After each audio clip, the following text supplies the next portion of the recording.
All right, welcome to the Talkin Ball with Pat Leonard Giants Q&A live on YouTube. We're doing these once a week. We have a new special super chat, super sticker feature. You can pay money to have your chat, your question, your comment show up higher in our feed.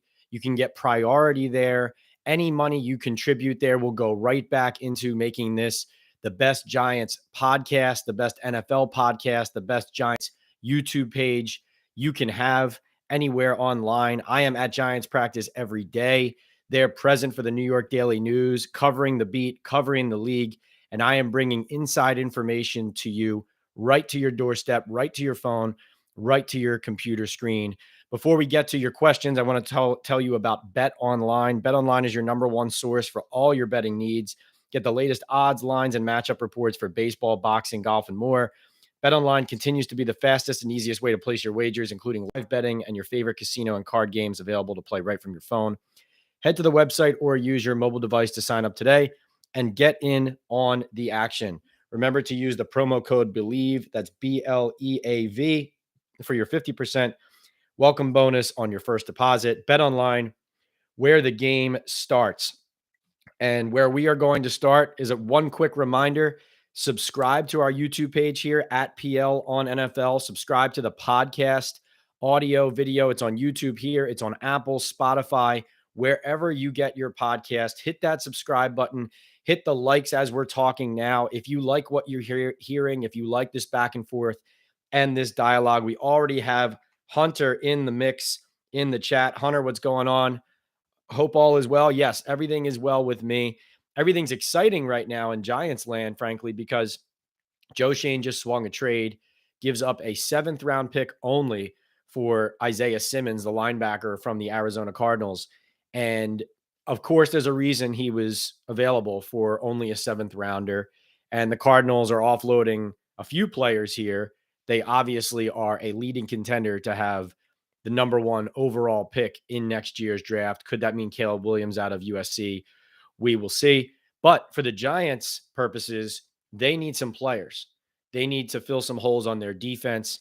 And they started, really, you look back at the draft and you look at Deonte Banks being drafted in the first round, Trey Hawkins being drafted later, and corner has been a focus, and secondary and defense has been a focus all offseason. Receiver was the position that we were all asking Joe Shane about in January. And let's be honest, that was a focus too. Daniel Jones needed more weapons. That's where the Darren Waller trade came in. That's where the Paris Campbell signing came in, and on and on. But overall, the number 1 need on the roster was better personnel and depth on defense. And that goes for the run game and the pass game. But you see that they've hit outside corner with 2 rookies. Now they have Bobby Okereke, who they signed at weak side linebacker, who is now moving into the Mike linebacker position. Looks like he might wear the green dot. Played fast in the second preseason game against the Carolina Panthers. And then Isaiah Simmons, here's a guy who comes in and is a little bit positionless, right? There was even a demand from him or a conversation between him and Jonathan Gannon, the new coach with the Cardinals, during the offseason. The Cardinals didn't pick up his 5th-year option. And Simmons told them he didn't want to play any linebacker anymore. He had been bouncing around all different positions. He wanted to be a safety. And so you go to playing safety, deep safety, this offseason from the Cardinals. Now the Giants acquire him, and he will not be playing deep safety for him. You look at more a linebacker role, a hybrid linebacker, DB role. Talk to some sources who said that maybe if he can help them cover tight ends, blitz in Martindale's blitz-heavy scheme where something's coming from you don't know where if you're the quarterback. So Martindale and Dable, they're going to get him in, and they're going to see what he can do. They're going to give him a lot of different things to try and do for them in practice. And then they're going to work him in slowly. You look back at last year, what the Giants did with constantly acquiring players, whether it was the waiver wire, signing somebody off a practice squad, and then integrating and acclimating them in to the game plan as the season went. This is kind of the same type of deal. Let's get to your questions. Let's start. Any hunch on starters or emphasis versus the Jets, says Travis. Travis, thanks for the first question. Appreciate that. I wouldn't expect any of the significant starters for the Giants to play outside of the rookies. So I would expect Deonte Banks, Trey Hawkins on defense, Jordan Riley on defense, John Michael Schmitz at center, Jalen Hyatt, I would think as well. You don't want to give him too big of a workload and have him taking big hits, but he needs some snaps. He needs some reps. So I think, because the Giants are a young team, you'll see some starters and some guys who will be key come the regular season play. Eric Gray, even if he has a role like in the return game, I would expect him to play in this Jets game. But I don't think you should expect to see Daniel Jones, Saquon Barkley, Dexter Lawrence, Andrew Thomas, Kayvon Thibodeau, Xavier McKinney, Adoree Jackson, and on, Bobby Okereke. I think it's an interesting decision not to play them at all. I think it's interesting that Saquon Barkley has not played a single snap. Obviously, we know what he can do. You want him healthy for the regular season. But even Darren Waller played a little bit. I put him out there, too, as a guy who you shouldn't expect to see. But even Darren Waller played in that second preseason game against the Carolina Panthers. And yes, he's new to the team. You get some chemistry, you get some feel with Daniel Jones. But Saquon Barkley still sits out as Waller plays. So I thought that was interesting. Hunter says, do you think Wink can get the most out of Simmons? Yes. Listen, I think I've talked to people in the NFL. I've talked to several sources, people around the league who are familiar with Simmons' game, who know him, who have worked with him, who evaluated him coming out in the draft. And the word on Isaiah Simmons is that his physical gifts are out of this world. One source told me he has Hall of Fame level physical gifts. If you can get him to turn it on, was the way the person told me and described Simmons. What I understand is he's a very good guy in the locker room, good teammate. Guys like playing with him. It's just you need a little bit more intensity, a little bit more juice, and a little bit, the way I put it in the Daily News here on Friday was you need Martindale and Dable to channel him in the right direction, in the correct role. And so here's what I think. Can Wink Martindale unlock him? In a way. Anybody expecting Isaiah Simmons, who was just available for a 7th round pick, to jump into the Giants defense, start at linebacker, be on the field all game, be swinging around athletically, dominating, blanketing in coverage, decimating quarterbacks and blitz, and being this all-purpose juggernaut. Like, that is not what he has been. It's not what he's going to be virtually to a man. Anyone you talk to, even people who have a lot of respect for his game and what he could do on the upside, just don't see the starter here. But that doesn't mean it's not a good trade. A lot of people do like this trade. They feel like, well, look, you took a completely low risk swing on a guy who has a lot of talent. And, if there is a defensive coordinator, I think people in the league do agree. If there's a coordinator who can figure out where to best assign Simmons and find his strengths and utilize them, keep him away from his weaknesses, even perhaps, it would be Martindale.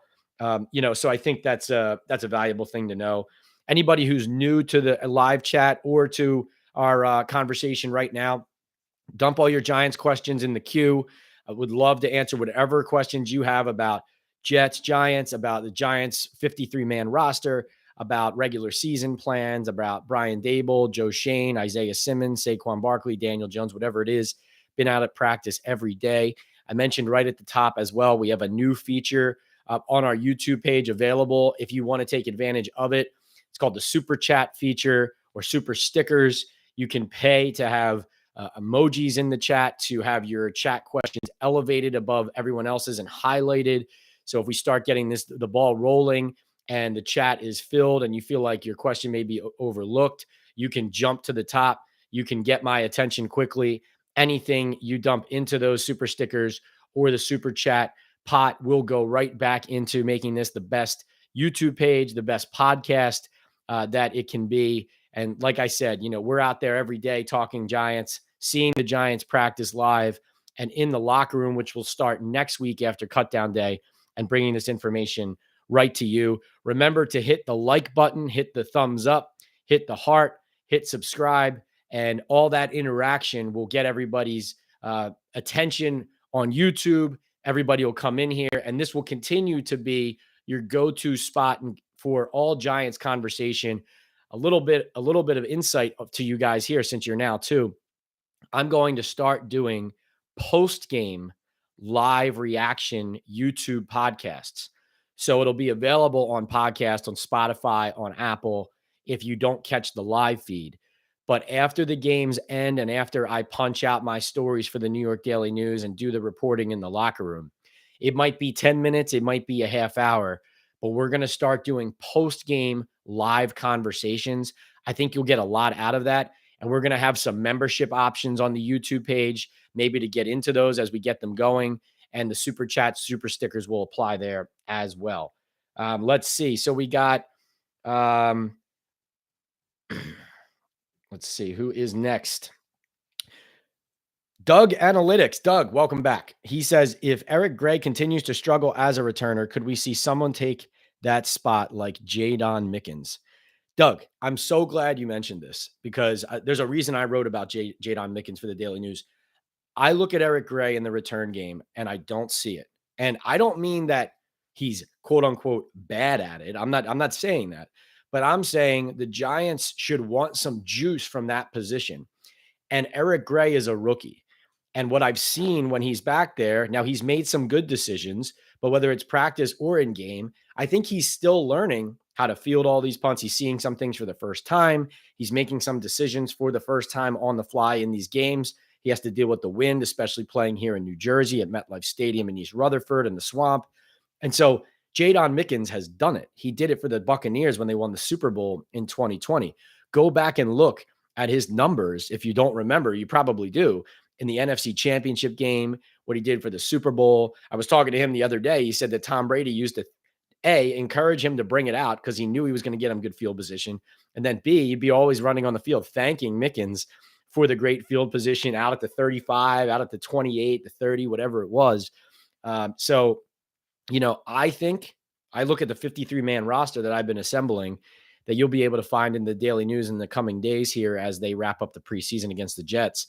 And I just don't see a ton of essentials on the Giants' current roster that bump out a return specialist.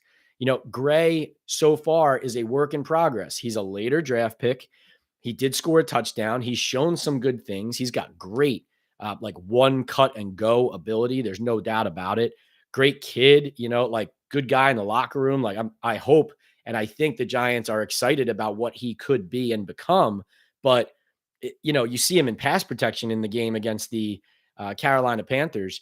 If he can't pass protect at all, and you look at that, and then you say, okay, so now it's a liability on offense. Already, obviously, Saquon Barkley's getting the bulk of the snaps anyway, but Jashaun Corbin has outplayed Eric Gray at running back. He just has. So then you have that, and then if they're in the return game, it's not a sure thing. I just don't follow why you wouldn't keep a guy who you felt like was more reliable. Jamison Crowder is another person to consider there. The reason I say that is because, and now this would be more for punt return, but Jamison Crowder, he's been running with the ones recently with Cole Beasley out and with Sterling Shepard. When he gets a vet day, Crowder steps in there. Obviously, Wan'Dale Robinson's out. Paris Campbell, got a rest day and then was kind of rotating in and out. So obviously he's further, Crowder's down the depth chart, but he's been back there in the punt return rotation, and he at least gives you, that value on offense as well. He's shown at least that he can play well on offense. He's still got that quickness to him. I think Mickens does too, frankly. But I do see Mickens as more of a specialist. I will say this. I'll wrap it up this way, Doug. It surprised me that Thomas McGahee stood behind Eric Gray so much in his final press conference before the preseason finale as a returner.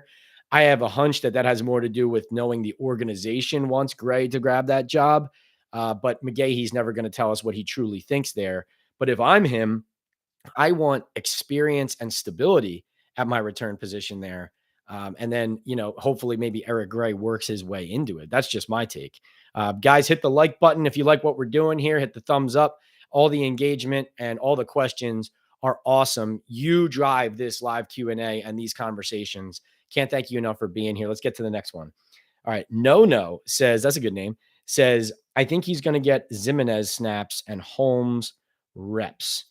Oh, you're talking about in the finale here, who's going to get snaps? Yeah, well, listen, no. I think neither of those guys are starters. And to be honest, when I did a quick 53-man today, as I was kind of getting it ready to publish in the Daily News in the next couple of days, I did not have Darnay Holmes on the roster, and Zimenez is on the fence. And to be honest, and this might come up later too, but you look at the Simmons trade, that's a good example of I think the Giants at certain positions don't have the players on the roster yet.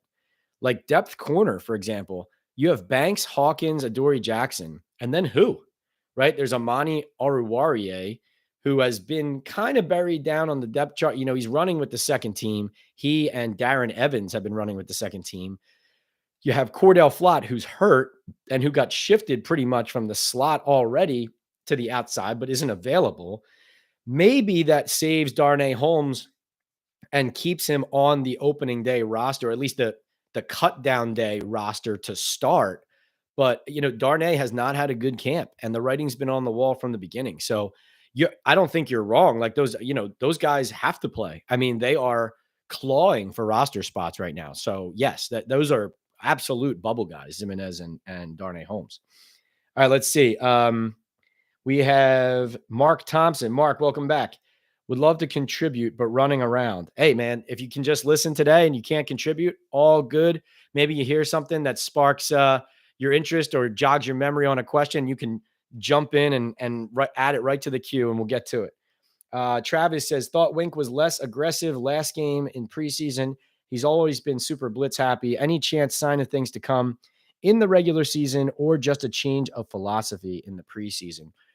Yeah, you know, that's a good point, Travis. I think sometimes you want to simplify so that you can evaluate what guys can do. And I think that's what Martindale and Dable are doing really on both sides of the ball is, you know, you don't want to overcomplicate it because what you want to do is, you know, okay, here are our core principles.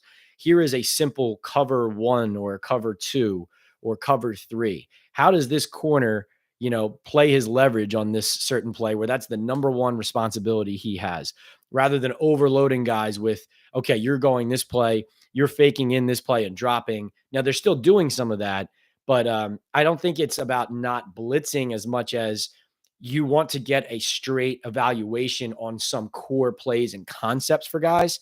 So that's definitely some of what they do. And then in practice, you know, sometimes you can mix it up and do those installs, and then it's not on television for the world to see. Because if Wink's got some, you know, crazy stuff dialed up, if Brian Dable has some stuff dialed up on offense, Mike Kafka, that they don't want people to see, they're definitely not going to unload it in the preseason games. But you're right. You know, Wink was coming after people last year, setting a tone. And listen, he's not going to not blitz Aaron Rodgers. I mean, you know, I don't know how much Rodgers is going to play. It could be 3 snaps. It could be 6 snaps. It could be 8 snaps. It could be 12. You know, I don't know. But I do know this. If Wink sends one exotic, successful blitz at Aaron Rodgers, who, as Mike Kafka said, blitzes never get to the guy because he sees them. He sees the field. He knows what he's doing. He's so good at it. If one exotic blitz gets to Aaron Rodgers, I would expect Robert Saleh to take him out of the game. And I do think Martindale will send at least one. I would say that.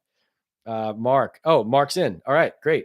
Mark says, quick question. I view Simmons' addition as improving inside linebacker and special teams at the same time.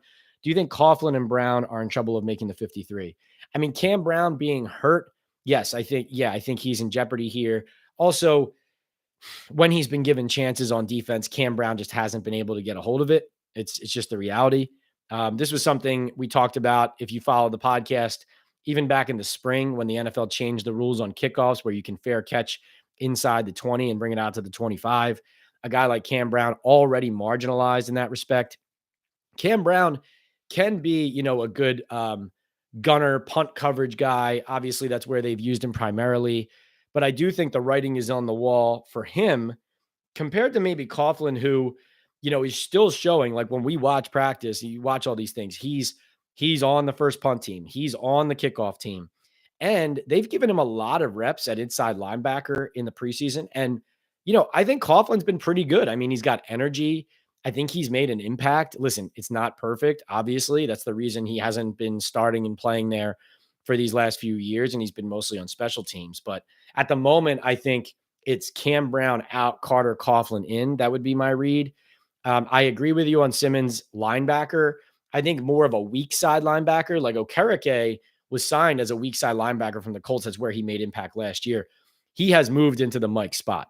And this is something we've been chronicling a lot here. Looks like Micah McFadden as the weak, as the will, and Bobby as the Mike. And then you have Simmons, who would be not replacing McFadden as a starter. He would be rotating in those 7 DB looks, in those 3-4 safety packages. It's kind of that hybrid linebacker. So Tony Jefferson did some of that for the Giants last year. Landon Collins did a little bit of it coming back. And so, I think that's how you can view Simmons. Special teams, that's actually an interesting question. I've asked some people if they think that Simmons would be effective there. Haven't exactly gotten like ringing endorsements. Like, yeah, he would be great at that. But obviously, if he's not playing every down on defense and he's more of a specialist, you would want to get, special teams value out of him. So I think they would try that, and they want that to happen. Just a question of whether it will. All right. So that's a good question. Good question. Hunter says, do you think the Giants will make any more trades between now and week 1? Certainly possible. Listen, I think low-level signings is a preference. I think more likely you see a bunch of waiver claims like they did it last year after cutdown day. I think you should look for it again this year, in the secondary, at interior offensive line, maybe at tackle. If there's a tackle available, they feel can be competitive at swing tackle. Because right now, to be, in my opinion, so far, the best option at swing tackle is Tyree Phillips from last year. He's been hurt. He came back recently. They had him at guard in camp. He's now back out at right. He was back at a tackle at practice, the most recent practice. I don't think Matt Parrott is the answer. Julian Davenport recently signed. I could view the Giants liking him if they, as he gets acclimated in the offense. He just got here though. So, who knows where that stands, but I would say waiver claims and low-level signings, like free agent signings that they can get. You guys saw, and we've talked about Justin Pugh as a guy who, maybe if there's a financial fit, there's certainly a scheme and fit and a desire, from Justin Pugh to come back to where he started as a first rounder. And the Giants are so unsettled at the guard position right now, continuing to rotate. Now, Pugh, if he came in, he'd be a guy that would probably have to be ramped up, coming off the ACL last year. But the Giants, again, like I said, you could bring in Simmons. Is he going to make an impact tomorrow? No, but you're going to slowly install some things, give him a select role at first and see what he grows into. If you brought in a guy like Justin Pugh, the same thing would happen. He's still kind of doing his football drills. He's getting in that football shape, which he's already doing out in Arizona. You bring him in and then you put him on PUP, let's say, and you target a week, like week 6 or week 7 or whatever it is, to ramp up and insert that player. Those are things I would look at. But yeah, you can't discount trades at the right price. Joe Schoen is not about giving up draft picks for nothing, but he certainly used capital this year to go get players, and you're seeing that continue. Let's go to Doug. Doug is back. Has Jashaun Corbin gotten any reps at returner in practice? Seems like that could be a good way for him to make the roster. Yeah, Doug, I don't get it. I don't understand why he's not getting reps at returner. He's not. He was good as a kick returner last preseason, I thought. I think he flashed. He's flashed as a runner every time really he's touched the ball. He's the only running back that has consistently made explosive plays this training camp on the Giants roster. Outside of Saquon Barkley popping a few in practice, but Corbin's done it in practice. He's done it in games. And I think he's a better return option than Eric Gray. Obviously, Gray's a draft pick, but if this is truly a meritocracy, I think Jashaun Corbin should get a chance there too. Yes, I'm not sure why they haven't shown it. Wired Celery is back. Hey, welcome back.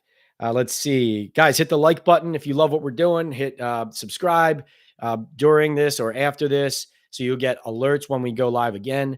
If you're just joining us, and thank you for being here, all you loyal followers, fans, and subscribers. I was telling everybody that we're going to be doing post-game live YouTube Q&As and downloads, and me just kind of talking about what I saw, maybe bring in some guests. But right now, you guys are my favorite guests because it's great to always know what the fans want to know, what the fans are seeing as well. Maybe it's different from what I'm seeing. And of course, right after the game, we all have an opinion and a viewpoint and perspective on what's going on. And it's a hot topic. I'm coming right out of the locker room, right up to my computer, writing for the Daily News, and then jumping on and talking to you guys. And if you miss these lives, don't worry, we're going to download them onto the Talkin Ball with Pat Leonard podcast, and you can listen at your leisure later that night, next morning on your way to work, at home, if you work from home, whatever the case may be. But a lot more coming here. And like I said, we have super chat, super stickers options now. You can pay to have your comment elevated, highlighted, to have some more emojis involved in the chat. As the chat gets cluttered, it's a good way to kind of stand out. And then any funds that get paid into it will go right back into making this the best podcast, the best conversation, the best Giants center for football, NFL football, Giants football, and Giants talk that there is. All right, let's see. So we have Wired Celery. Yeah, like I said, thanks again. September 10th can't get here quick enough. Oh, I cannot agree with you more. Does the Simmons trade and whatever snaps he gets move Xavier back to a traditional safety role? Well, I mean, Xavier is in a traditional safety role. I think Martindale's defense is predicated upon moving guys around. Like last year, sometimes it was Xavier McKinney in the back. Sometimes it was Julian Love in the back. What happened last year too was McKinney got hurt and they had to default, to Julian Love, to this rotation of players. Obviously Pinnock got in there and showed some things, and he's an exciting player. But I think Xavier McKinney the design there has always been for him to be a deep safety, but also to utilize his athleticism in different ways. No, Simmons is not going to play deep safety. He will be a hybrid linebacker here. He will be a guy who hopefully can help them cover some tight ends, which has killed the Giants, obviously, for as long as we can remember, including TJ Hawkinson going for, it was something like 23 catches for 238 yards and 2 touchdowns in the 2 games the Vikings played the Giants late last season. It's just absurd. So, if he can do that and he can blitz, then yes, I do think what you're pointing out is, can you then free up Xavier McKinney when Simmons is on the field, hopefully to do more of those traditional safety things. I think McKinney's better in coverage, obviously, though, than Simmons. So maybe McKinney is covering the tight end in a hypothetical situation that we're talking about, and Simmons is rushing the quarterback, Pinnock's back, right? You're looking at something like that. I still think McKinney's going to end up in different spots because Wink feels like he can be a Swiss Army knife and use his skill set. But yes, if Simmons is on the field and contributing in like a blitz package, let's say, that does free up a guy like McKinney. Doug says, is Nick McLeod in line to be healthy for week 1? He's a core special teamer, if I'm not mistaken. Nick, he's been hurt and out for a while now. Dable says all these guys are day to day, but he told us that guys were day to day like in the first week of August who were still out on August 25th. So who knows? I mean, who knows? We don't know. Nick, I see him out on the field. I see him doing rehab work out there. They're not hiding him. He did look a little stiff to me, kind of walking across the field after his workout, kind of like, a little bit gingerly, a little bit tight. Maybe a guy who clearly is working through some things. So no, I don't expect that. I think it's possible that Nick, because of the injury, because he hasn't been out there, and because the Giants have, like young guys now, like a Javarius Owens in the building. You got Trey Hawkins, who's not only starting on the outside, but remember now that's a corner who is playing special teams for you, right? So these are things that, create no room for a guy like Nick McLeod, especially if he's injured, unfortunately. I think Nick's a great locker room guy. I think he's a really good player. I think he's valuable in special teams. Maybe they can find a way to sneak him onto the practice squad, have him available, have him here as a reserve, get him healthy before he can then come back and help. That would be the most valuable way for that to happen, I think. Doug also says, are there any players that will go on IR to start? Not as many as recent years, it seems. We'll see about that. I think there's a lot of guys out. I mean, they have a lot of guys injured right now. IR before the season ends the guy's season. So, after cutdown day here, like arriving at cutdown day, will they keep a guy on and then put him on IR that they can take him off in a certain spot, or put guys on PUP that they can activate after a few weeks? Like Wan'Dale Robinson is an interesting one to me. I posted a video of him running routes looking pretty good the other day at practice. But, he still hasn't practiced with the team. So is this enough time right now to get him ready, for like week 1 in Dallas, right? I think it's possible that a guy like Wan'Dale Robinson, especially to, free room for somebody else, you could get a guy like that on PUP and then start him out there and kind of ramp him up to when he's fully healthy before you put him in, rather than stealing a roster spot from somebody else. Let's see. Why is Breda ahead of Corbin? Says no. Simmons is definitely going to be in big dime packages or nickel. Yeah, if Simmons fits and he figures out those roles and he fits them and he's producing in them in practice and showing them he knows that he can handle it, then yes, that is where to use him. But yeah, I think people should temper expectations on like the former first round pick jumping in and kind of stealing the starting role. That's kind of what I was getting at there.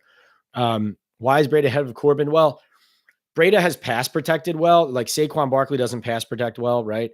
And so Matt Breda is reliable. He's a veteran. Brian Dable trusts him. He's a guy who, if you need 5 yards on 3rd and 4, like he's proven that he can get those, up the gut with some burst. He can kind of slither up those holes and pass those first yard sticks. I think both he and like Gary Brightwell, for example, in London last year showed some value. Breda knows the offense in and out. Super confident guy, super reliable guy. Corbin definitely has more juice though. Like there's no question about it that Corbin has had the best camp of any running back, not named Saquon Barkley, who is obviously going to be the starter or whatever. But, Corbin has had the best camp. I mean, there's no question about it. It's not even close. But Breda just kind of does everything they need him to do pretty well, and this team's pretty young still, right? They're young, they're rebuilding. They've added a lot more youth this year. And you need veterans who know the team, who can steady the team, steady a room, who kind of keep guys level-headed and on the right track. And Breda kind of is that guy in the running back room as well, and also produces on the field. But I'm with you, and I like a lot of people are asking about Corbin, and I think for good reason. I think he deserves to make this team. And, he also deserves to get a chance on kick returns. All right, let's see. Do you think Wheaton will make the team as the 7th receiver in special, says Patrick John. All right, yeah, so let's get to my 53 here, because now I'm not done. This is not my final 53. But to me right now, you can make an argument for, obviously there's Slayton, Campbell, and Hodgins and Hyatt, right? That's 4. And then you have Beasley, Shepard, Ford Wheaton, Mickens, Crowder, and Colin Johnson. All guys who have not done anything to rule themselves out, right? They just haven't. Like none of these guys have raised their hand and said, I don't deserve to make the team. They just haven't. So it's a really interesting position battle to me. I think part of the reason, I know we've all laughed and joked about how many slot receivers the Giants added. I think part of the reason is because all the guys they have here have injury histories, right? Even Paris Campbell, who looks like he could be used a lot in this offense, right? You have him. You have Beasley, who is out right now, even though he was running routes the other day on the side. You have Sterling Shepard, who looks great, but is coming off that injury. You have Jamison Crowder, who looks really good, but has an injury history, right? And Mickens, who does get open when he gets opportunities on offense, and also is a reliable and experienced returner. So Ford Wheaton, I think the Giants, obviously they love him. For Joe Shane to say that out loud on the broadcast, that's him calling out a player he likes. Have seen some drops from Ford Wheaton in practice on offense. He also made a really nice catch on a bullet from Tommy DeVito on a 4th and goal live period at the end of practice yesterday, Thursday. It was a really good play. I mean, listen, he has the size. He's a guy that they valued highly as an undrafted free agent. I think there is certainly possibly a place for him on this roster. Like he's on my 53 right now. But I'm trying to find a place. Like, I'm not kidding. I'm trying to find a place for these guys. Like Colin Johnson, he deserves a spot. Obviously he had a little bit of an injury there with the knee, but he's been back on the field. It's probably going to be tough for him at this point, but you never know. Is Beasley going to start on PUP, or is he going to be healthy? Whatever the case may be. Another guy no one's asked about, obviously he's way down the depth chart and doesn't project as obviously making the team, but I'm interested in Chris Myrick, because Chris Myrick is I know he's more of like an H-back, fullback role, right? Tight end as well. But the Giants just don't have a lot of guys who can protect the passer in the backfield. Now, Darren Waller is willing and able to do it. Daniel Bellinger is willing to do it. Was not a great blocker last year, Bellinger. Of course, Lawrence Cager, I think, much better as a receiver than a blocker. So Myrick's a guy who just, I don't know, like that's one that is in the back of my head that I just say he's not standing out a bunch or whatever, right? He's not a flashy player, but this kind of happens every year and he ends up in games, right? He ends up on the team. And after I saw Eric Gray's pass protection last week and knowing Saquon Barkley's and knowing how the Giants run this offense, like, I don't know. I mean, obviously with Bellinger on the roster and then Waller being kind of split to the outside more as a receiver and running routes, Bellinger needs to be the guy who can do that for you. And that pushes Myrick out. But I don't know. It's just a player to keep in the back of your mind. I'm not saying he's going to make the 53-man roster. I'm just saying they need guys who can protect Daniel Jones behind the line of scrimmage. Let's see. All right. Colin Johnson must be cursed, says no, and he's good. He might not make it through the waiver wire. Some team might grab him. Yeah, and he would deserve it. He balled out last summer before the injury. He's balled out again this summer before the knee, but then came right back into the next practice and was balling out, catching a touchdown from Tyrod Taylor. Wish he could stay healthy, man. Really good guy, really good player. Let's see. K Saint, who's the most important player besides DJ in order for us to have success? That's a good question. I think I would put Evan Neal and Kayvon Thibodeau as 1-2. And that's not to say that they're more important than Dexter Lawrence or Andrew Thomas or whatever. But I say those guys because they were Joe Shane's first 2 draft picks, and they're both top 7 draft picks, 5th and 7th overall in the 2022 NFL draft. One of them, Evan Neal, at 7 overall, if he improves and steadies his pass protection, now you have Andrew Thomas, who just became essentially last season a top 3 or 5 left tackle in the league. And then you have Evan Neal. If he improves, now you have bookend tackles keeping Daniel Jones clean to throw the ball down the field, not having to using his legs when he needs to, but not having to rely on them all the time, not having to call so many run plays if you're Brian Dable or Mike Kafka.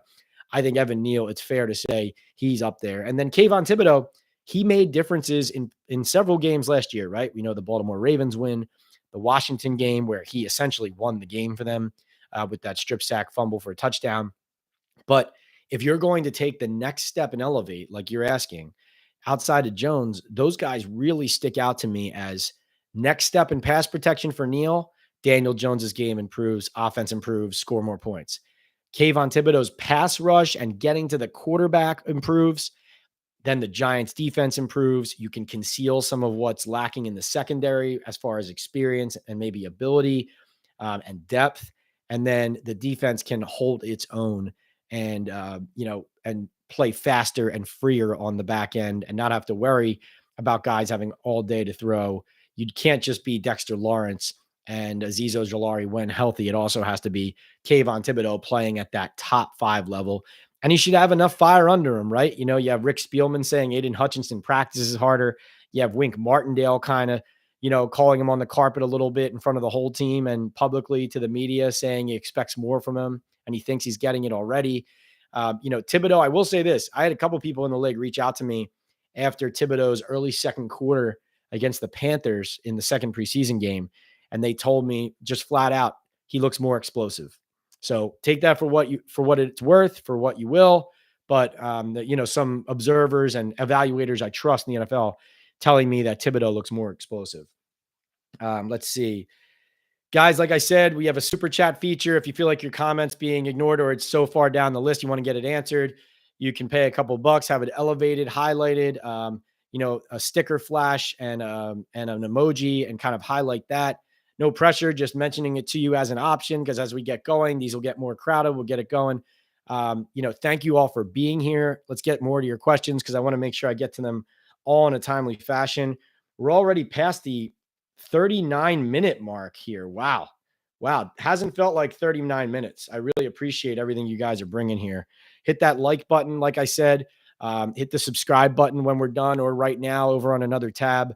We're going to have a lot more content coming here including, like I said, live reaction videos here on YouTube and downloaded onto my podcast, Talkin Ball with Pat Leonard, if you missed the live version after games. So we're going to do our first one after Saturday's preseason finale against the Jets. Be there, be here, don't miss it. All right. Good question there, K Saint. Wired Celery says we should trademark the offensive line as the ring around the Rosie group. Yeah, Wired Celery, you have the distinction, I think, of being the first person to just make a simple comment or question that just made me laugh and not able to say a thing. So congratulations. That's obviously you're half joking, and that's not fair to a lot of what these guys have done, especially Thomas and John Michael Schmitz, the rookie center. Actually, coincidentally enough, like John Michael Schmitz, the rookie center, to me has been the second best lineman in camp on their first string O line. You have Josh Azudu, who to me is not showing enough a card. Like, I'm just being direct and honest here. That's what you guys need here. We're not beating around the bush. I think Ben Bredesen ends up starting at one of the guard spots. And, Mark Lewinsky at right guard. Clearly, they want to see more out of him. I'm glad that they're doing this with Glowinski. Like last year, everyone was just assuming and saying that he was playing well because he got paid by the Giants in free agency. He wasn't. Like, he was nothing special last year. He was hurting them at times. And so I honestly give Brian Dable and Mike Kafka and Joe Shane, who's integrally involved in these decisions, kudos for this guy's making $8 million. And yeah, like, listen, you can't get out of the contract. I mean, you're basically eating almost the entire contract in dead money if you cut him. But forcing Glowinski to kind of earn his role here and making it clear it's nothing's given. But as we stand right now at this moment with who's on the roster today, I think their starting line is Thomas, Bredesen, Schmitz, Glowinski, Neal. So, we'll see if that changes, but that's how I see it right now. Like I said it early on, we've talked about, adding guards, adding a swing tackle like Justin Pugh, even if you have to ramp him up into the early to mid season, who's a free agent. These are all options the Giants have to kick around because you can't have a rotation going. Anyone who's telling you that this rotation is not a bad sign is either lying to you or doesn't know what they're talking about. Let's see. Who do we got next? Hunter says, do you think Lawrence Cager makes the roster, or do you think they will try to sneak him onto the practice squad? I like Cager a lot. I think he has a lot of potential. He flashes as a receiver. I'm not sure if the blocking is where it needs to be, but he's willing, right? And he told me on the podcast, you can go listen to that interview we did in the spring, but he's in Darren Waller's hip pocket, right? They're on the bike to get next to each other every day after practice. He's following him around the field, asking him questions. Waller's giving him tips. And I really think it would benefit Cager to not only be on the roster to help them as a receiver and as a player, but also to continue to develop with Waller here. I don't think you let the opportunity to help Waller groom him go by letting a talent like Cager go. I think he's doing everything they're asking of him. So he's on my 53 right now. He's on my 53. And obviously Tommy Sweeney, that situation was scary. I think that would have made it a little bit more difficult there because they obviously like Sweeney a lot. And I think Tommy has proved reliable. A great guy too, man. I really hope he's okay. We'll bring you the latest on him. Dable said he's doing okay, but they're still doing tests, and he wouldn't reveal what exactly it was or even what he was out with prior to that. So bring you more information there when we have it. Bryce Carswell says, Pat, do you think he can be an attitude problem for us? He's been quoted saying he doesn't like linebacker or playing in the box. Bryce, I'm glad you asked that because this was told to me by a few different people. Simmons is a really good guy and teammate.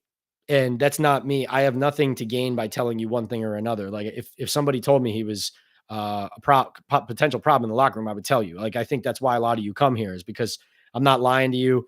I'm not a fan of this team or that team. I'm just giving you what I know and what people are saying. And, Simmons is not known as like a locker room cancer or a problem in that regard. It's just more about locking in with that intensity on the field and kind of, being all in, right? It has nothing to do with, being an issue with players or complaining or being a locker room issue or being a drag on other guys. Like, that's not what he is. By all accounts, a really good guy. But it is something to consider and know and be aware of, which I'm glad you brought it up, is with him telling Jonathan Gannon in the spring, like, they don't pick up the 5th-year option. He says, I don't want to play linebacker anymore. I want to play safety. And then Gannon says, okay, yeah, let's see you there. That's what you did a lot in college, whatever. And then he does that in the preseason. Now, obviously, the Cardinals didn't love what they saw because they end up trading him, getting rid of him for pennies on the dollar. And I think, to your point, Simmons needs to kind of clear the deck and wipe the slate clean and not expect anything specific with New York. Because if he comes in here and says, I want to play deep safety, he's not going to be on the team because that's not where they need him, right? They need him in that hybrid linebacker role. And so, but my long answer, but short version of that is my understanding of Isaiah, and I guess he goes by Zay according to Daboll. So we have Zay McKinney, and now we have Zay Simmons. But my understanding with Simmons is that he will be open-minded and open to these ideas that the Giants are throwing at him, knowing that this is kind of his chance to get back on the horse in his career, rebuild his value, frankly, and his ability on the field and his production. So I would be surprised if he came in and reacted to the Giants giving him chances in various areas to saying, no, I'm not going to do that. Like, that's not his reputation. He just came more into the new Arizona Cardinals regime and was trying to lock down a specific position there, but not a locker room cancer is what people tell me. Kyrie says, can we call in? At the moment, no. Maybe we'll get to that point. If we get this going and this is rolling and we end up with tons of people in here and we end up, getting a producer to kind of manage all you guys in the chat and people joining in like a split screen live. If we get to that point, we will know we are rolling. I hope we get to that point. That would be great. Be hard for me to kind of manage all that on my own right now. But the idea is to hopefully get to that point someday where I have somebody screening and, we're essentially doing like a live radio show, right? Taking those calls. So I'm not against it. I'm not against the idea for sure. So that's a good idea and something I'll keep in mind as we go.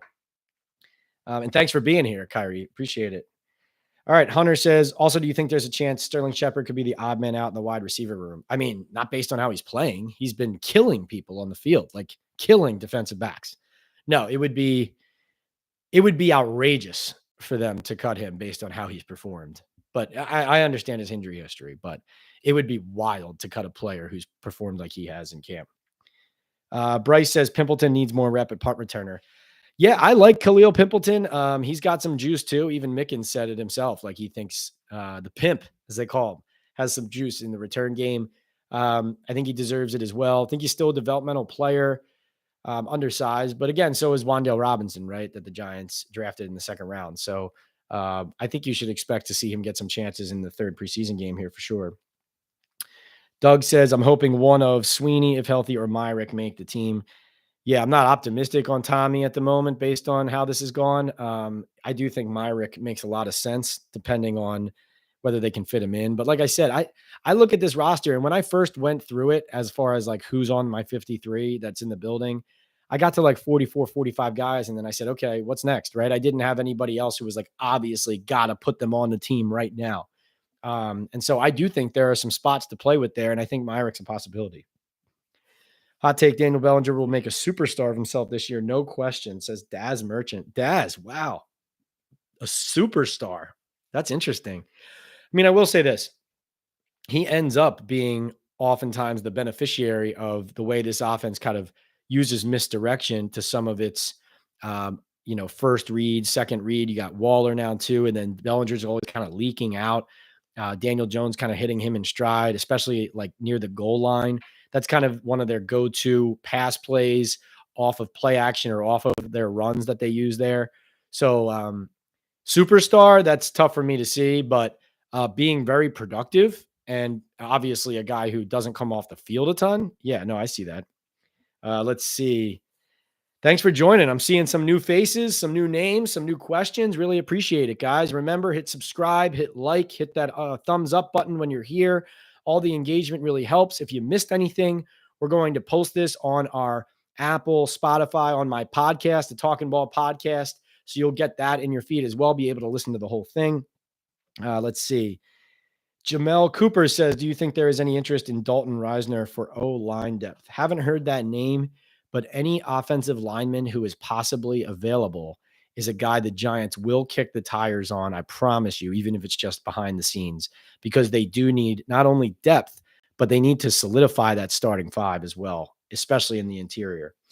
R0B says, what's going on, Pat? What's up, R0B? Appreciate it.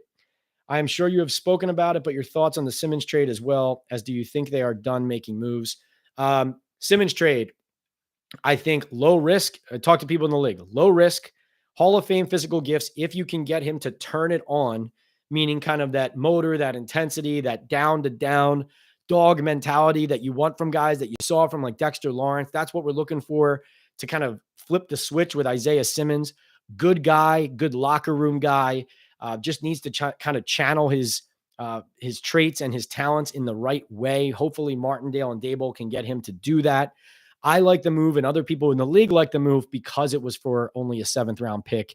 Guy cost you $1 million for 1 year, and you get to see if you can add a piece who's going to be complementary. Don't expect a starter, but complementary to your defense. And done making moves? No. I mean, at the very least, I would expect several waiver claims after cutdown day on Tuesday, as the Giants scoured that last year and throughout the season, obviously. I think there are positions like offensive line and cornerback that the Giants, their final 53, quote unquote, for their first game against the Dallas Cowboys. I think there's some guys that will be on the roster at those positions who are not on the team yet. So that's something I would look at. As far as trades, we know Joe Schoen has gone a little bit more all in this year compared to last year as far as surrendering assets for players. But of course, that was just a 7th he gave up for Simmons. Like, it's not like he's trying to unload draft picks. He's still trying to build this team from the ground up. And even though, of course, he and the Giants kind of went all in on a lot of the previous regime's top players, Daniel Jones, Dexter Lawrence, Andrew Thomas, Saquon Barkley still here. They paid Darius Slayton after he was nearly run out of the building. Joe Schoen and the Giants are still trying to build this roster with young players and with depth, and not just talent, but depth as well. Not to mention, by the way, this is something I forgot to tell you on Simmons. You guys probably remember this, maybe not. It was a few years ago now, but the interesting thing about his acquisition is that in 2020, there were actually people in the Giants front office who preferred him as the number 4 overall pick in the 2020 draft. Joe Judge, guess who his guy was in that draft? Andrew Thomas. And the Giants end up taking Andrew Thomas, the left tackle from Georgia, instead of Tristan Wirfs, a guy that was liked by people in the front office, who obviously is a good player, but, was seen as more of like a guard / tackle out of Iowa. And then there were people with the Giants building who also preferred Simmons out of Clemson. Judge there kind of pushing for Andrew Thomas, SEC guy, right?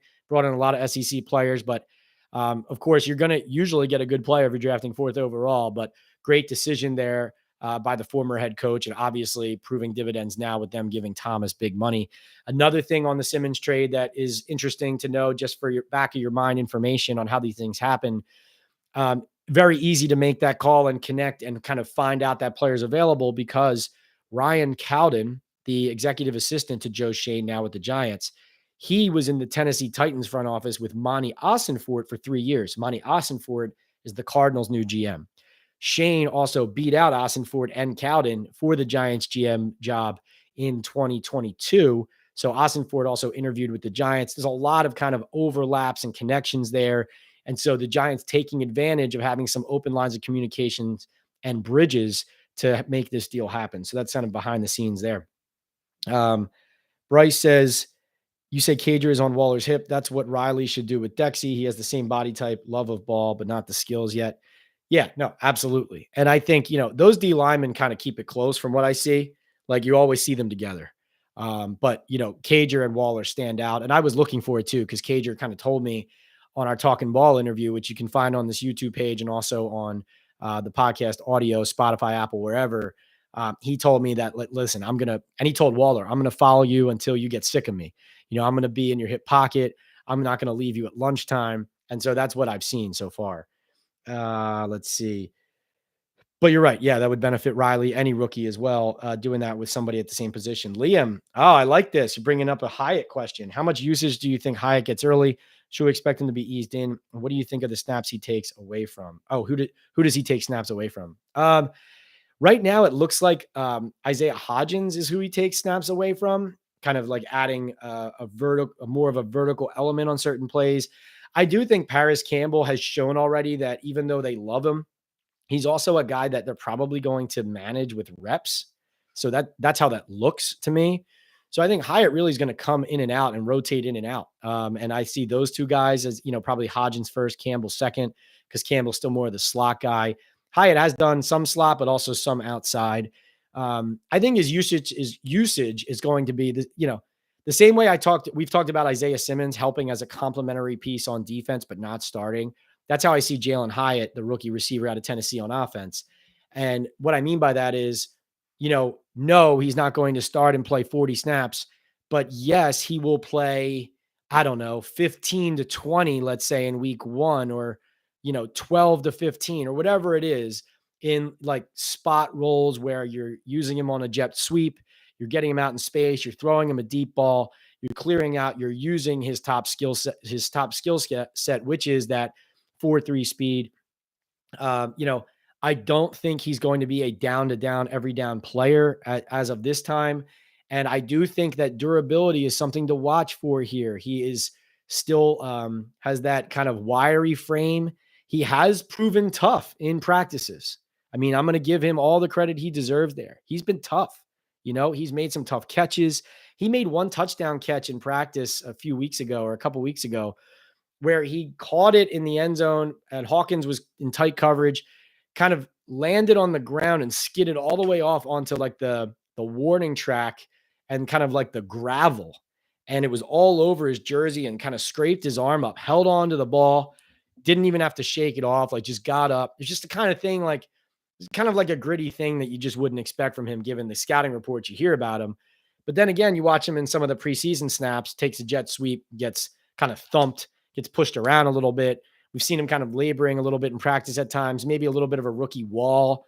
But then again, you'll see him kind of looking like he's walking a little gingerly after a play, and then he'll run the next rep and he'll catch a 60-yard bomb from Tyrod Taylor. So hard to know. We know he has an elite skill set. I think the Giants are super focused on keeping all these guys healthy and fresh. So I think he's going to be used in a limited, but kind of like specialized and highly effective, they hope, role to start. But certainly part of the game plan from the jump. I mean, he's got too much speed not to, to like be marginalized, let's say. But then again, I should say this about Hyatt too.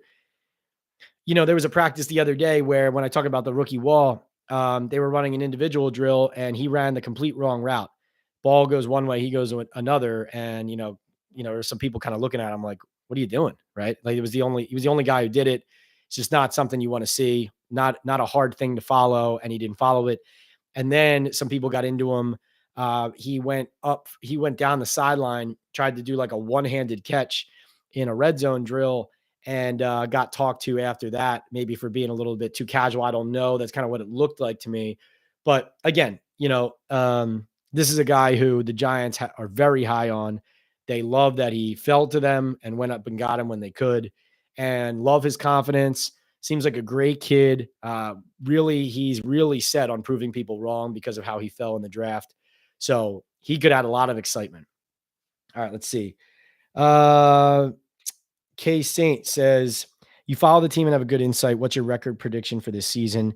I didn't make my final prediction yet in the daily news. You're probably not going to like this. I'm going to say either 6 or 7 wins. Now, listen, if the Giants improve the secondary, I'm waiting to watch all of the comments that flood in when I say that. And thank you for all being here again. Please hit the like button, the thumbs up button up there.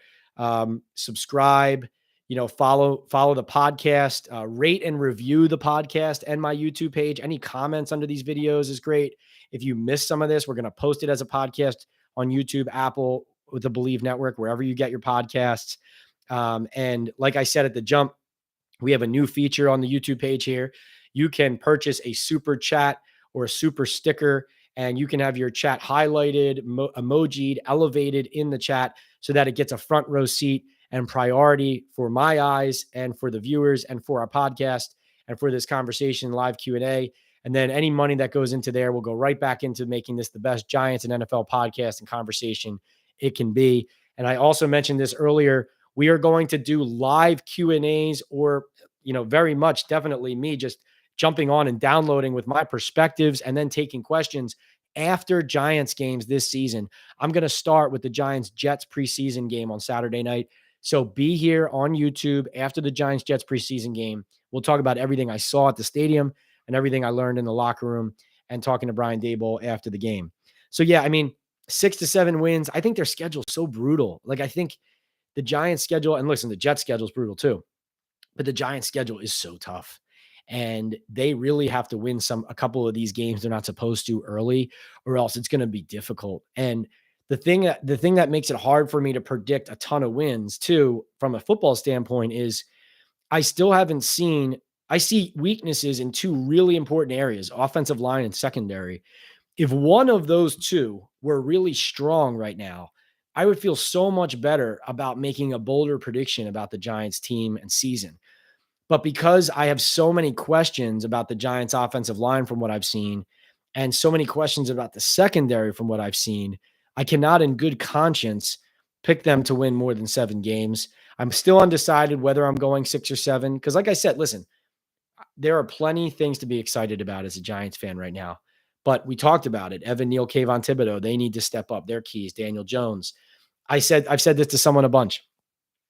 I've said this to people when they ask me how I think the Giants are going to be. I say, if Daniel Jones, Darren Waller, and Saquon Barkley are all healthy together on the field for, let's say, 13, 14 of the Giants' 17 regular season games, that will be a lot different than if they are all on the field together, the 3 of them, for only, 7, 8, or 9 games, right? And I'm not wishing anything on anyone. I'm just saying, we all know in the NFL, guys go in and out of the lineup, and those are weapons and players that are supposed to elevate this team and take another step. Waller's supposed to add a certain thing. We know the Giants have struggled to stay healthy. They've done it every year. And so if they can stay healthy and their top players can stay healthy, maybe sky's the limit.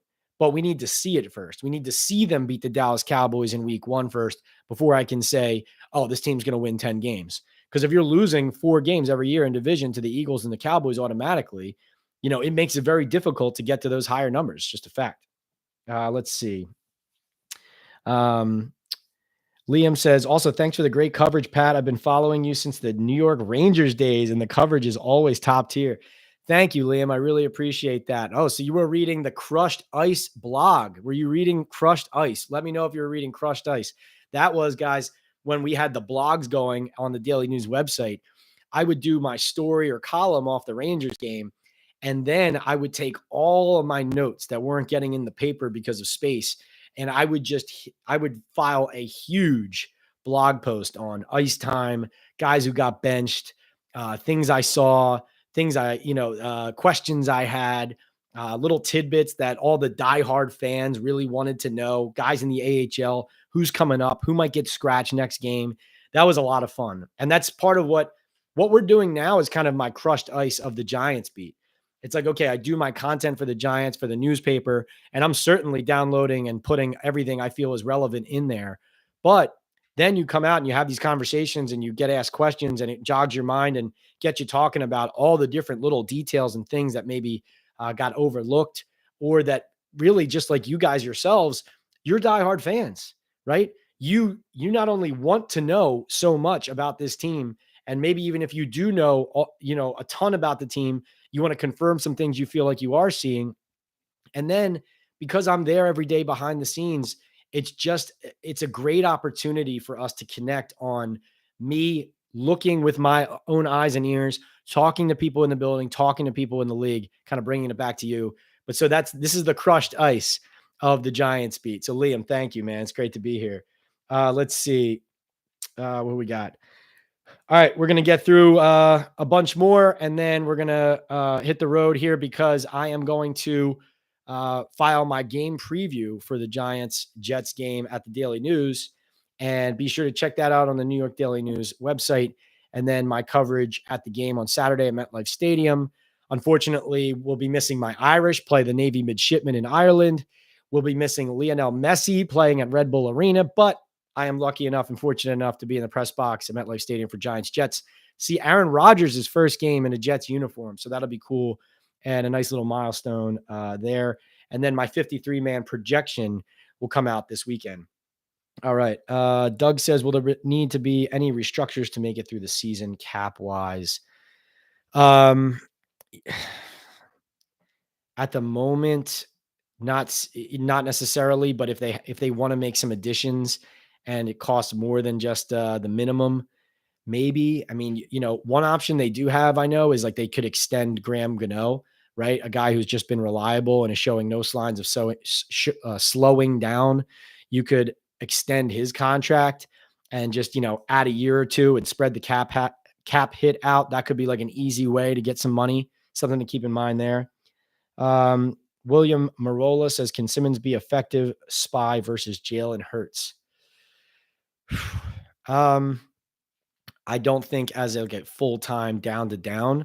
I think selectively there could be ways to get him into that role for sure. Yeah, but you're thinking in the right way, William, as far as like, well, there's different ways you can use this type of player. Is this one, right? And so will they try that? I mean, if he's on the team late in the season and contributing and a huge factor in the rotation, then I wouldn't see why they wouldn't at least look at that as a possibility for sure. I actually, I'm gonna at Wink's next press conference, I'll tell him William Marola has an idea for Isaiah Simmons. Maybe he'll write it down in the notebook. But I'm dead serious. Like I think you're thinking like a coach.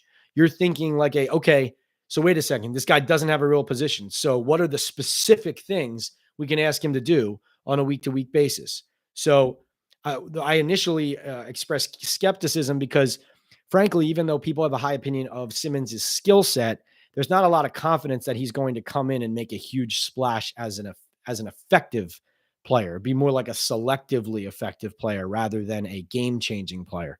So that's why I kind of expressed skepticism. But you're thinking like a coach, and those are the kind of things they're going to ask him to do to see if he can do it. Jamel Cooper says, can you envision a Creed Humphrey type rookie season for JMS? Been really impressed with his play thus far. Yeah, I actually think JMS is quietly the best rookie so far. And I love his attitude. Like, I think it went almost too overlooked. Like when he had that blood on his pants and I asked him about it, I said, whose blood is that? Yours or somebody else's? He says, could be both, and flashes this enormous grin. It was almost like it was a funny grin, but it was almost like a one little screw loose, I'm an offensive lineman who can't wait to put someone in the dirt type laugh.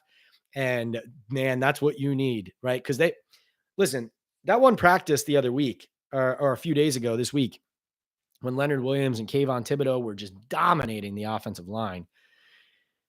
An offensive line needs to take control, man. You need guys who are nasty, who don't take shit, right? Who aren't going to stand for that, who are going to stand up. And not that the Giants offensive linemen don't stand up for themselves, but let's just be honest, like John Feliciano, Nick Gates, these are guys who on this team were mucking it up, who, didn't mind at all getting in somebody's face, starting with somebody, defending their guys. If their line's getting dominated on a certain day, standing up for themselves and showing it and putting an end to it, putting a stop to it right now, right? And I think the Giants need that, at least one of those personalities on their line. And I think Schmitz is a rookie, so it's hard for him to just like come in and be that right away.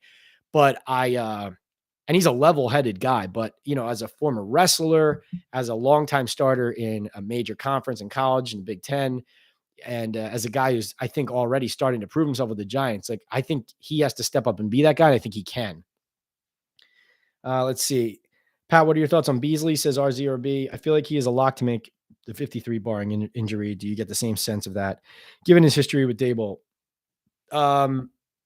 Yeah, I mean, it just depends on his knee. It looks like his left knee. It's his left leg, something like that. But yeah, I mean, Daboll loves him. They certainly did not, quote unquote, need another slot receiver as far as their bodies went in camp. But again, a lot of injury histories at that position. And yeah, like if you guys follow me and follow my reporting last season, the Giants were all over him. They were talking to him. They were calling him. There was a chance he was going to sign. They couldn't come up with enough money. He had things going on in his life. He had to figure out whether he's going to keep playing or not, but he wanted to. And, it almost happened last year. So it was going to happen. It happens this year. And yes, barring injury getting in the way, he would be on the 53. Doug Analytics says Vegas has the over-under at 7.5 wins, so 7 seems reasonable, although I can imagine the backlash you're going to get. Exactly. You put it very well right there. Hunter says schedule is very brutal. I think 6 to 7 is realistic. I hope they prove us wrong and make a good playoff push. And Bryce says, I'm a homer, 10 or 11 wins, no doubt. Listen, I tell the Giants this, I tell the players this, I tell fans this, I tell my family this when they ask me what I want to see happen or whatever it is. I say winning helps everybody. If the Giants win, the locker room's more fun. It's more fun to talk to players. The stories hit better. We get more engagement on social media and on our websites and on our stories. You get a book deal, maybe if your team wins the Super Bowl. You get to go to all these playoff games. Everybody cares deep into the year, which they didn't for years with the Giants. I hope they win 10 or 11 games. That would be a lot of fun. It'd be great fun to continue riding the wave. Thanks for riding the wave here with me. Remember, we are sponsored here by Bet Online and also by Estate 98. It's an Esencia de Cafe from El Salvador. It takes 3 seconds to make an iced coffee. You literally pour a tablespoon into a cup full of ice, stir it, and you go. I do it with my Talkin Ball podcast all the time when there's 5 minutes to go and I got to start it up. And I say, wait, I need my third coffee of the day or whatever. And I just make a quick Estate 98. Go to their Instagram. I think it's estate98coffee.com or at estate98coffee. They have a website. They're on Instagram. And it's a great product. And it's a great product that I use. And I'm not just saying that, like it really is. So go there. And like I said, I'll say it one more time. First of all, thank you all for being here and for participating. Secondly, we're going to do a next live Q&A after the Giants-Jets game. And after every Giants-Jets game, we're going to do a live Q&A reaction video. We will post it, and we will post this on my podcast, Talkin Ball with Pat Leonard, Spotify, Apple, wherever you get your podcast, if you missed the full Q&A. And remember, we have the new feature, Super Chat, Super Stickers. If you want your comment read first, if you want to jump the line, if you want me to make sure I don't miss it, if you want to support this podcast and what we're doing financially, it'll all go back to making it the best podcast, the best live Q&A, the best hub for Giants content that you can get. We appreciate everything. I appreciate all you guys participating, and I'm really looking forward to a great podcast this year. We got a ton of special guests coming up and to doing more of this kind of live chat, live Q&A stuff, because honestly, I love this as much as anything I do. Talking to you guys, getting your insight and bringing it back to you, what I'm hearing, what I know, and what I see. Final thing, leave you with this. You may be excited to know that the NFL, the PFWA, the Giants all conferred, and we are, in fact, going to be allowed to video arrivals before Giants games this season. Should have been that way all along. There was a little hiccup there. I'm glad it's figured out. We're going to get it rolling. Sal Loretta's is going to have me fit and ready for week 1, Sunday Night Football against the Dallas Cowboys. We'll see you there, but we'll see you much earlier, Saturday night after the Giants-Jets preseason game. We'll do a quick live Q&A perspective. I'm Pat Leonard from the Talkin Ball podcast, from the New York Daily News, NFL beat, Giants beat, columnist, saying so long. Thank you so much, guys. Really appreciate it. When I get out of here, what are we saying? Let's see. Thanks for the insight, says Doug. No doubt. R0B says, what's your opinion on the RB room? I like Corbin. How do you feel about him? Your guess on the room. Do they carry 3 or 4?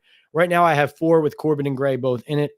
Hunter says, thanks again for the great insight for Giants information every week. And Doug says, players better wear their Sunday best. Thank you, guys. Awesome. See you soon.